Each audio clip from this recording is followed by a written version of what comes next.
तो महाभारत के युद्ध में द्रोणाचार्य ने उस वक्त अपने हथियार डाल दिए जब युधिष्ठिर ने यह कहा कि अश्वत्थामा मारा गया। अश्वत्थामा द्रोणाचार्य के पुत्र थे और 7 चिरंजीवी संसार में है। चिरंजीवी का मतलब होता है वो लोग जिनका जन्म तो हुआ लेकिन जिनकी मृत्यु अभी तक नहीं हुई, जिन्हें अमरता का वरदान मिला है। ऐसे 7 चिरंजीवियों का नाम हमेशा आता है, उसमें से एक नाम आता अश्वत्थामा का। जिस तरह कर्ण और अर्जुन इतने बड़े बड़े महायोद्धा महाभारत के अंदर थे, वैसे ही एक बहुत बड़े महायोद्धा था जो आज भी संसार के अंदर है, जहां कई बार ये कहा गया है, कई सारी मान्यताएं हैं कि उन्हें इस संसार में कई बार देखा गया है, वो अश्वत्थामा थे। अब मैं आपको थोड़ा सा बताता हूं अश्वत्थामा कौन है और किस तरह महाभारत में उनका योगदान है और किस तरह वो चिरंजीवी हो गए हैं। दोस्त, द्रोणाचार्य अपने लिए एक ऐसा पुत्र चाहते थे जो बहुत ही शक्तिशाली, बहुत ही बलवान हो, जो अजय हो, जिसे कोई पराजित नहीं कर सकता हो। तो उन्होंने हिमालय में तमसा नदी के तट पर एक गुफा है जहां पर तपेश्वर महादेव स्वयंभू शिवलिंग है, वहां पर उन्होंने और उनकी पत्नी माता कृपी ने तपस्या करी। और उनकी तपस्या से खुश होकर जब भगवान शिव उन्हें आए और भगवान शिव ने उन्हें एक वरदान मांगने के लिए कहा, तब उन्होंने एक ऐसे पुत्र की कामना की जो बहुत ही बलवान हो, जो अजय हो, जिसे कोई पराजित नहीं कर सकता हो। और भगवान शिव के आशीर्वाद से कुछ समय के पश्चात माता कृपी ने एक पुत्र को जन्म दिया जो बहुत ही सुंदर था। और जन्म से उस बालक के सिर पर एक मणि थी जो उसे जानवरों से, इंसानों से, दैत्यों से, असुरों से, भगवानों से, हर किसी का डर वो मणि मिटा देती थी। ऐसी एक मणि बचपन से ही उस बालक के माथे पर थी। लेकिन उस समय द्रोणाचार्य की स्थिति काफी अच्छी नहीं थी। ये कहा जाता है कि द्रोणाचार्य के पास इतनी भी आर्थिक स्थिति अच्छी नहीं थी कि वो अपने बेटे को दूध पिला सके खरीद कर, इतने पैसे भी उस समय नहीं थे। वो कई सारे राज्य गए जहां पर उन्होंने मदद मांगी, लेकिन फाइनली हस्तिनापुर, जिसे आज मेरठ कहते हैं, वहां के राजा ने उनकी मदद करी और उन्हें सहयोग दिया। और वहां पर उन्होंने एजुकेशन देना शुरू करा, उन्होंने शिक्षा देना शुरू करा। और वहीं पर उन्हें मौका मिला कौरवों और पांडवों को भी अस्त्र और शस्त्र की शिक्षा देने का उन्हें मौका प्राप्त हुआ। और वहां पर वो कहीं ना कहीं वहां से कौरवों के गुरु बन गए, उनके आचार्य बन गए और उनके कई सारे निर्णय में उनकी बहुत बड़ी भागीदारी शामिल हुई। अब जब महाभारत का युद्ध प्रारंभ हुआ, महाभारत के युद्ध की शुरुआत हुई, तो भगवान कृष्ण भी ये बात जानते थे कि यार अब क्या होगा। लेकिन उस समय द्रोणाचार्य ने निर्णय लिया कि वो कौरवों की तरफ से लड़ेंगे, क्योंकि वो उनके गुरु भी है, उनके आचार्य भी है और कहीं ना कहीं उनके बुरे वक्त में हस्तिनापुर ने उनकी मदद करी थी। उस तरफ झुकाव के कारण उन्होंने निर्णय लिया कि मैं कौरवों की तरफ से युद्ध लड़ूंगा। और अगर पिता कौरवों की तरफ से युद्ध लड़ रहे हैं तो कहीं ना कहीं बेटे को भी उनकी तरफ से ही लड़ना पड़ेगा। तो भाई अश्वत्थामा भी अब किसकी तरफ से युद्ध लड़ेंगे? वो भी कौरवों की तरफ से युद्ध लड़ेंगे। और भगवान कृष्ण इस बात को भली भांति जानते थे। अर्जुन इस बात को जानते थे कि द्रोणाचार्य को हराना नामुमकिन है और अगर वो कौरवों की तरफ खड़े हैं तो कौरवों की जीत निश्चित है। तो ऐसा क्या किया जाए ताकि द्रोणाचार्य इस युद्ध से बाहर हो जाए। और द्रोणाचार्य और अश्वत्थामा ने युद्ध में पांडवों की पूरी सेना को तितर-बितर कर दिया, उनकी हालत खराब कर दी। और ये बात श्योर थी कि अब कहीं ना कहीं पांडव नहीं जीत सकते। ऐसे में भगवान कृष्ण को ध्यान आया कि यार देखो, बल से तो द्रोणाचार्य को नहीं हराया जा सकता, द्रोणाचार्य को हराने के लिए सिर्फ बुद्धि का इस्तेमाल किया जा सकता है।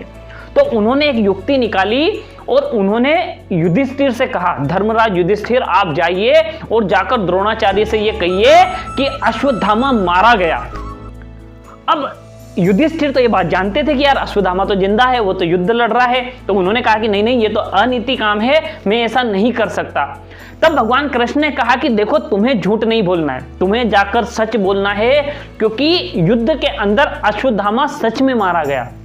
लेकिन वो अश्वत्थामा द्रोणाचार्य का बेटा नहीं बल्कि एक गज, एक हाथी था। उस युद्ध के अंदर एक हाथी भी था जिसका नाम अश्वत्थामा था और वो हाथी मारा गया था। तो बोले तुम्हें जाकर झूठ नहीं बोलना, तुम्हें तो द्रोणाचार्य को सच बात बतानी है। उनसे जाकर कहो कि द्रोणाचार्य अश्वत्थामा मारा गया, परंतु गज, वो हाथी जो अश्वत्थामा था वो मारा गया है। अब युधिष्ठिर ने कहा ठीक है भैया, इसमें कोई अनैतिक भी नहीं है और ये तो सच है और ऐसा हुआ भी है, मैं जाकर कह दूंगा। और भैया ये बात युद्ध के अंदर फैला दी गई कि अश्वत्थामा मारा गया।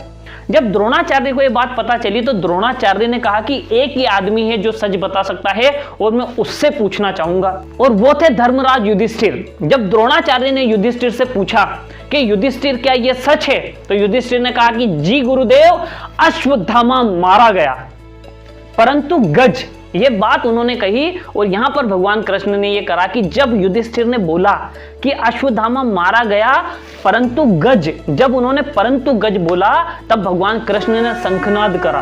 और उस शंखनाद में द्रोणाचार्य ये सुनी नहीं पाए। द्रोणाचार्य तक सिर्फ इतनी बात पहुंची कि अश्वत्थामा मारा गया, लेकिन परंतु गज उस शंखनाद में कहीं गुम हो गया, उन्हें सुनाई नहीं दिया, उसकी ध्वनि समझ में नहीं आई।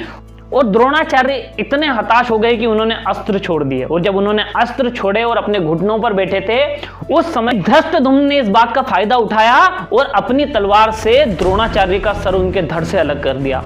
अब जब ये बात अश्वत्थामा के पास पहुंची कि द्रोणाचार्य का वध कर दिया गया है, उससे इतने ज्यादा आहत हुआ अश्वत्थामा कि अश्वत्थामा ने निर्णय कर लिया कि वो पांडवों की पूरी सेना को खत्म कर देगा, पूरे पांडव साम्राज्य को मिटा देगा। और युद्ध के नियमों के विरुद्ध, युद्ध के नियमों के खिलाफ रात्रि के समय वो पांडवों के क्षेत्र में गया और उनकी पूरी सेना को मार डाला, उनके ढेर सारे योद्धाओं को मार दिया, यहां तक कि उसने पांडव पुत्रों की भी हत्या कर दी। अब जब पांडव वापस लौटे अपने क्षेत्र में और उन्होंने पता करा कि ये सब किसने किया है, तो पता चला कि अश्वत्थामा आया था और उसने सारे योद्धाओं के साथ पांडव पुत्रों को भी मार दिया। इस बात से द्रौपदी भी बहुत आहत थी। अर्जुन गए कि यार अश्वत्थामा को तलाश कर उसे मौत के घाट उतार देंगे। अर्जुन गए, जब अर्जुन को अश्वत्थामा मिला तो अर्जुन और अश्वत्थामा के बीच बहुत बड़ा युद्ध, अर्जुन और अश्वत्थामा के बीच युद्ध चल रहा था। उस समय अश्वत्थामा ने ब्रह्माशीर करके एक अस्त्र था, जो अस्त्र अर्जुन के ऊपर छोड़ दिया। अब ब्रह्माशीर जब अस्त्र अर्जुन की तरफ आ रहा था तो उन्होंने भगवान कृष्ण ने पूछा कि भगवान अब मुझे क्या करना चाहिए, क्योंकि इस अस्त्र के सामने कोई साधारण अस्त्र तो काम ही नहीं करेगा। और उस समय भगवान कृष्ण ने कहा कि तुम भी अपना ब्रह्माशीर अस्त्र चला दो। और जब अर्जुन ने भी ब्रह्माशीर अस्त्र चलाया तो उन दोनों अस्त्रों की वजह से इतनी ज्यादा आग उत्पन्न हुई कि जिससे पूरा संसार नष्ट हो सकता था। उस समय वेदव्यास और नारद जी अर्जुन के पास आए और उन्होंने रिक्वेस्ट करी कि वो अपना अस्त्र वापस ले ले, अगर ऐसा नहीं हुआ तो पूरा संसार नष्ट हो जाएगा। उनकी बात मानकर अर्जुन ने अपना ब्रह्माशीर अस्त्र वापस ले लिया। लेकिन अश्वत्थामा को ब्रह्माशीर अस्त्र चलाना तो आया, लेकिन उसको काबू में करना नहीं आया। और अगर उसको काबू में नहीं किया जाता तो वो सब कुछ खत्म कर देता। और उस समय अश्वत्थामा ने उस ब्रह्माशीर की अस्त्र की दिशा अभिमन्यु की पत्नी उत्तरा की तरफ मोड़ दी और उस समय वो गर्भवती थी, जिससे उसकी मौत हो गई। अब इन सबसे गुस्साए हुए अर्जुन ने अश्वत्थामा को पकड़ा और बंदी बनाकर द्रौपदी के पास लेकर गए। लेकिन द्रौपदी ने उस समय अश्वत्थामा को मारने से मना कर दिया, यह कहकर कि ये कहीं ना कहीं गुरु द्रोण के पुत्र है, तो ये भी तुम्हारे गुरु समान है। और द्रौपदी ने कहा कि ब्राह्मण हत्या तो वैसे भी नैतिक नहीं है, ये अनीति का काम है, इसलिए काम करो, तुम लोग इसे छोड़ दो। तो उस समय भगवान कृष्ण ने उसके सिर से उसकी मणि निकाल ली और उसका सिर मुंडवा दिया। और उस समय सिर मुंडवाना मौत के बराबर ही था। और उस समय भगवान कृष्ण ने उसको श्राप दिया कि तू हजारों वर्षों तक ऐसे ही भटक कर अपनी जिंदगी बिताएगा। इस सबसे परेशान होकर अश्वत्थामा गया और बाद में अश्वत्थामा ने भगवान शिव की तपस्या करी, आराधना करी अपनी तकलीफ और बीमारियों से मुक्त होने के लिए। और उस समय भगवान शिव ने, ऐसा कहा जाता है कि उसको चिरंजीवी का आशीर्वाद दिया था, जिसके कारण आज वो अमर हो गया है।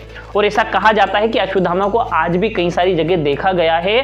आज भी मध्य प्रदेश और उसके आसपास के कई सारे जंगलों में अश्वत्थामा है, इस बात का प्रमाण मिला है। और इस बात की कई सारे लोगों ने गवाही दी है कि उन्हें कई बार देखा गया है। और इसी के साथ मध्य प्रदेश के बुरहानपुर से तकरीबन 20 किलोमीटर दूर असीरगढ़ का एक किला है, जहां पर भगवान शिव विराजमान है। आज भी ये कहा जाता है, वहां के स्थानीय लोगों का ये कहना है कि आज भी रात में अश्वत्थामा वहां पर आता है और भगवान शिव की पूजा और आराधना करके जाता है।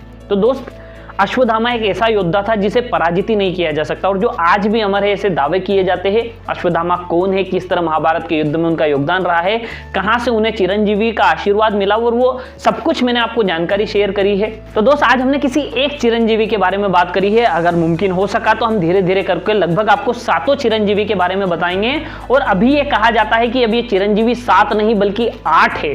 एक और शख्स ऐसा सामने निकल कर आया है जिसका ये कहना है कि मैं महाभारत के समय भी था और मैं रामायण के समय भी था, मैंने भगवान राम को भी देखा है और मैं भगवान कृष्ण से भी मिला हूं और मैं कई सालों से इसी तरह जिंदगी जी रहा हूं, ना मेरी उम्र बढ़ती है ना मैं मरता हूं, मैं भी कहीं ना कहीं चिरंजीवी हूं, ये दावा उसने किया है। तो इन 8 चिरंजीवी के बारे में धीरे धीरे करके हम आपको जरूर शेयर करेंगे, जरूर इनके बारे में जानकारी देंगे।